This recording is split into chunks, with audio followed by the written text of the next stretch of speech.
In this tutorial, we're going to show you how you can use the No Seat option in Obamas DCS.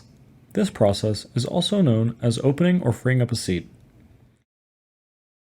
This usually occurs when there is no empty seat available or a supervisor asks you to check in a passenger through a No Seat option. 5 no seats are specified for a flight by default. In the Departure Flight page, click on the More button of your desired flight, which is available in the Action section, and select the No Seat Limit option. In this page, if it's necessary, you can change the maximum number of no seats for a flight. I set 8 no seats for example. Open the check-in page. Search for the name of the desired passenger.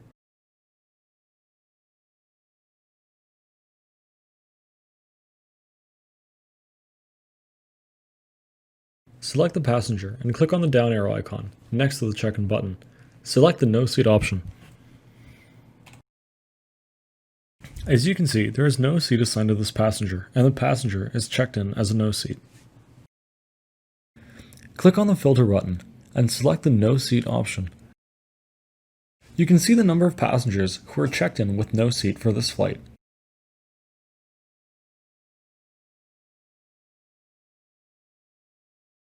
If it's needed to change all passenger status to no seat, click on the No Seat All button within the More menu signified by the 3 dots on your desired flight.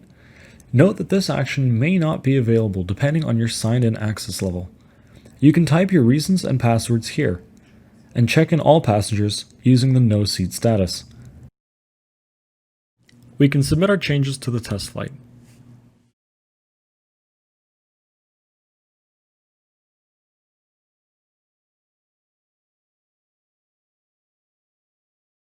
Thanks for watching.